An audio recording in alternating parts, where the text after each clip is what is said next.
Homer's Iliad is the most famous poem from antiquity about the most infamous war in our collective memory, and it opens with those famous words, as most translations today have it: "Rage, goddess, sing the rage of Peleus' son, Achilles."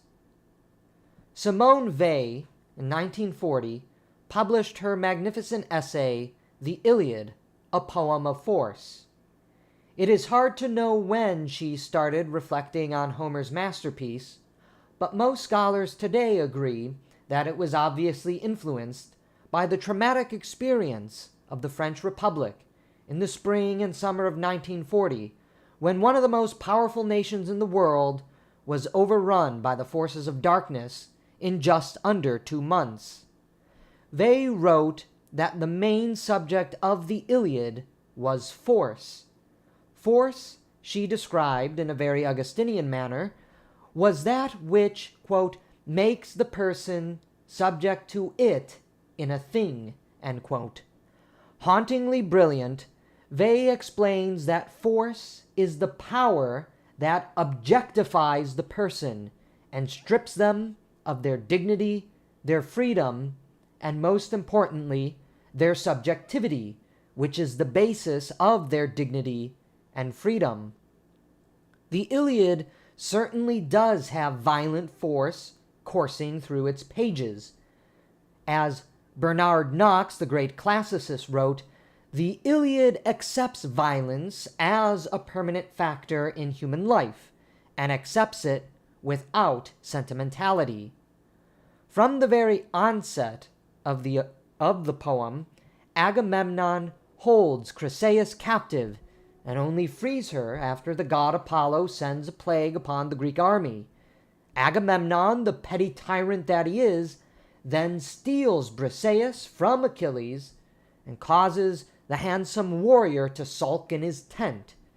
And this begins the series of events that the Iliad subsequently covers, up to the funeral of Hector, breaker of horses. It is important now to remember the archetype of the hero as laid down by that other great poet of antiquity, Hesiod. In the Theogony, Hesiod and the Muses sing their songs of praise to bloodthirsty Zeus. Zeus is the archetypal hero for his martial prowess and power, his ability to usurp power and kill the monsters of the cosmos. But the heroic violence of Hesiod gives way to a new heroism, a heroism that is actually premised upon love and compassion in Homer's great works. The reality of Homer's deconstruction of force and violence is also subtly interwoven in his descriptions of violence. The Iliad, to the careful reader, is much more than a mere celebration of war, a celebration of force and violence. Homer does not celebrate violence for violence' sake. His seemingly grotesque and painfully intimate descriptions of death are meant to expose us, the readers, or in his time the listeners, to the horrors of war and the false gospel of glory through violence. When the first description of mass battle begins, Homer tells us that the Greeks and Trojans were mauling each other there like wolves. The animalization of war is visibly seen, but in this manifestation of carnage, we also see tenderness, love, and empathy from the hand of the poet. And Ajax struck Antimon's son, the hardy stripling Simosius, still unwed. His mother had borne him along the Simios' bank when she trailed her parents down the slopes of Ida to tend their flocks, and so they called him Simosius. But never would he repay his loving parents now for the gift of rearing, his life cut short so soon. Homer's poem is not a celebration of violence, but a critical unmasking and deconstruction of violence. The death scenes as we read them are particularly vivid, and at first glance, one might consider this an outright celebration of naked violence, especially masculine violence unleashed in war. This, however, would be wrong, deeply wrong, and misleading. Far from celebrating the nakedness of violence, the brutality of war, as we've been mentioning so far, Homer deconstructs it and reminds us that the poor souls who were slain in the fields during the war along the beaches of Troy were husbands, fathers, sons, and lovers. Homer gives the dead humans faces and human names. He reminds us of their lineage, and how many sons, daughters, mothers, and fathers are now deprived of love because of the slaughter wrought in war. Even in death, as we have just witnessed, Homer juxtaposes beautiful imagery of peaceful landscapes and families to remind us of the true ideal, instead of the faux ideal of glory won in violence. Homer deliberately juxtaposes human death and carnage with human beauty and love, serenity and peace, as a subtle way to remind us of what actually matters in life. The chief subject of the Iliad, then, is not so much force as it is the slow and painful realization of love offering a serene refuge in the midst of violent force, the violent force which governs the cosmos and governs human relationships. More specifically, the love at the center of Homer's grand poem is born of forgiveness, and reveals how an act of forgiving compassion is the pulsating heart of true heroism and magnanimity. For all the battle scenes, the violent sex, and the rage, the force that fills the poem, the most memorable scenes in the epic are moments of love, especially loving moments of embrace. This is not unintentional on the part of Homer. Two such embraces that stand out are Hector's embrace of his family, Astyanax and Andromache, where he calms his terrified son by stripping off his helmet and battle armor to cradle the infant babe in tender compassion, and Patroclus's embrace of the injured Eurypylus, whom he helps to heal after being injured in battle. Both incidents, the studious reader will realize, are not merely self-giving acts to the other, but acts of free will independent of the commands of the gods or other human characters in the epic. The magnanimity of the self-giving act to the other is also an act of free choice. Love, compassion, mercy, and kindness is always a choice we can make. We must remember that for a poem which opens about the rage of Achilles, the rage of Achilles is not fully manifested until very late in the poem. It is only after Patroclus dies that Achilles flees into an uncontrollable rage, which sees him storm out of his tent and slaughter numerous Trojans, and ending with his butchering of Prince Hector and his subsequent attempt to defile his body. In these sequences, we see the worst of Achilles, as Homer intended. During the rage of Achilles, which drives the poem to its conclusion, Achilles encounters a young Trojan prince whom he and Patroclus, according to older legends, had captured earlier in the war. Lycoon was enslaved but spared. Now Achilles and Lycoon meet again. Foolishly remembering the compassion of Patroclus and the mercy of Achilles he had encountered before, Lycoon throws himself at the feet of Achilles in a position of objectified humiliation. Crying before the shins of the murderous Achilles, Lycoon implores the Myrmidon captain to have mercy on him as he had done before. Homer describes what happens next in heart-wrenching language. After Lycoon shamelessly begs for mercy, Achilles cruelly refuses. At that, Lycoon's knees gave way on the spot, his heart too. He let go of the spear, he sank back down, spreading both arms wide.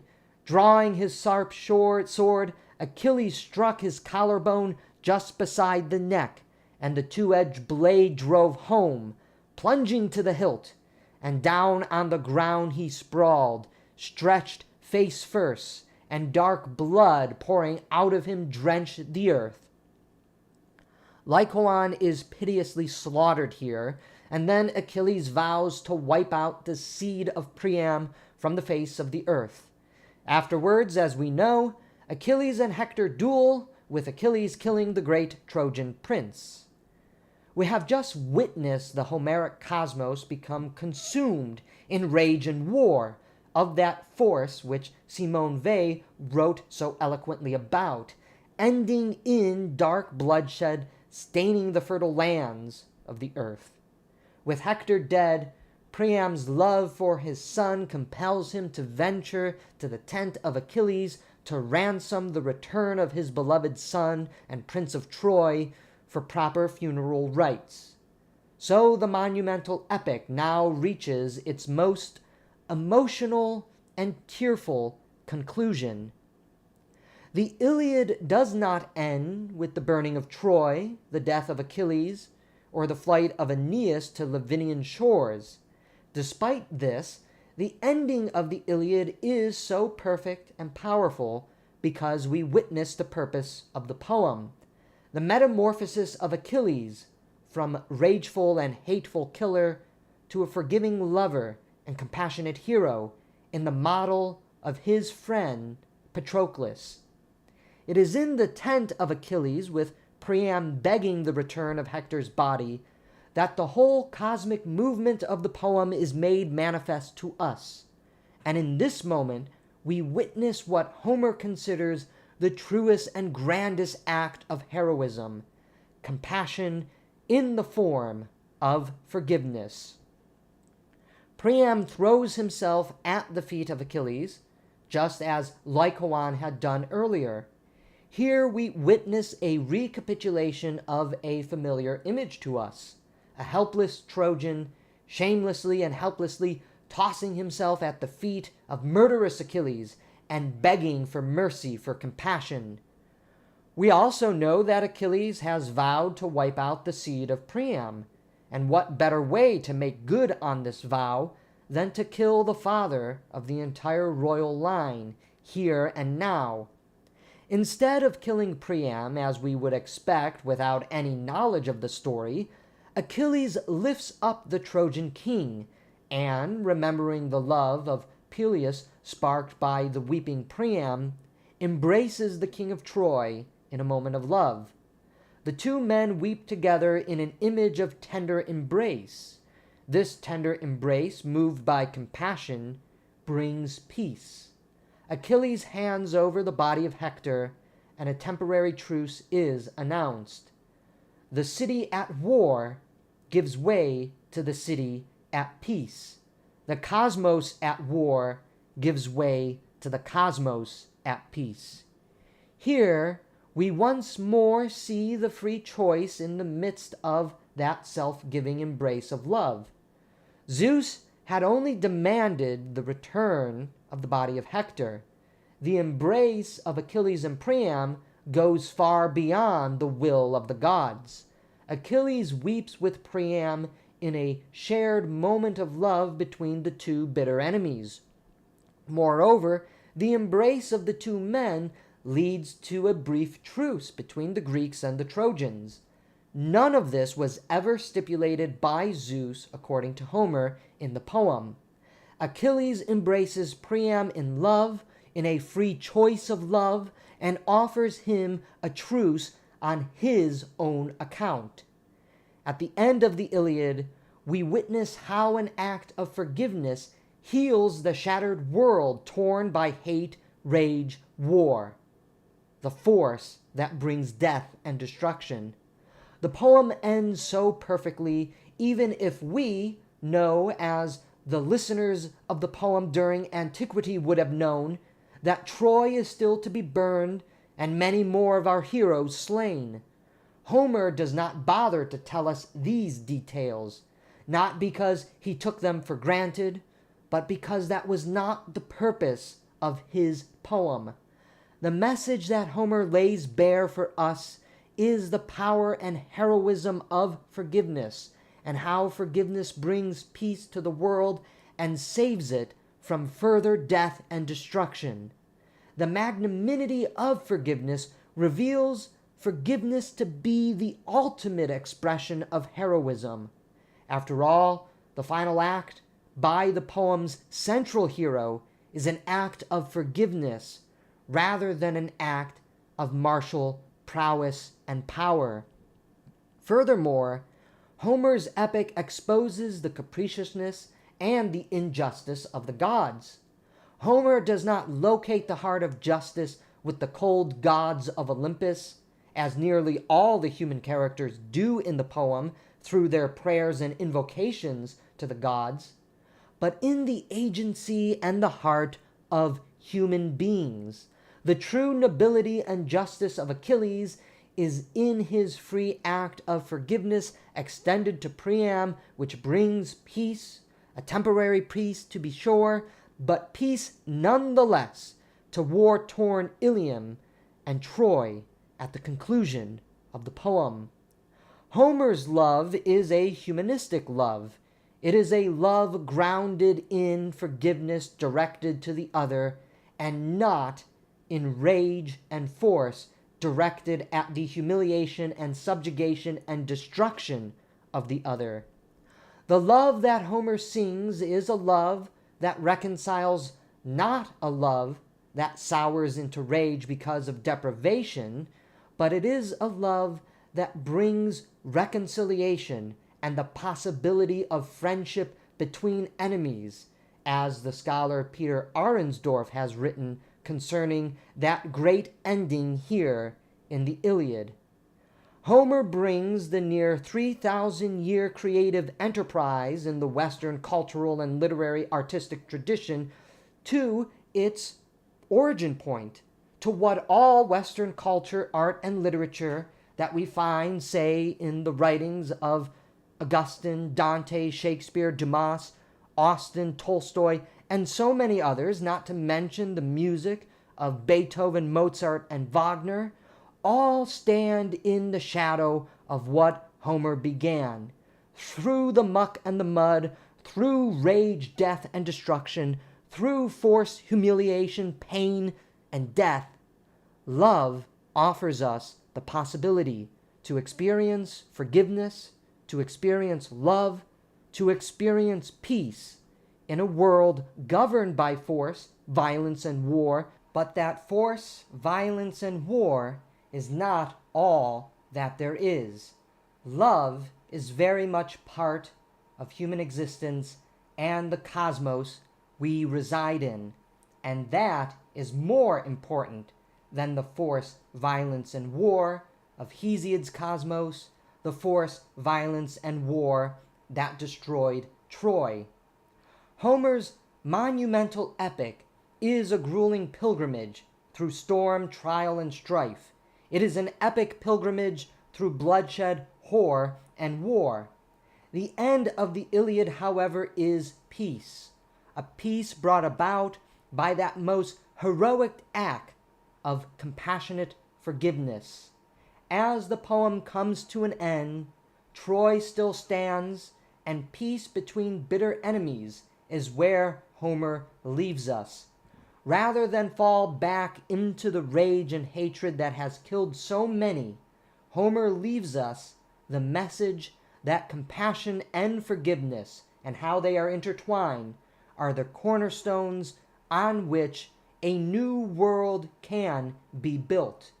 And nearly 3 millennia later, Homer's message still reverberates and echoes through all eternity.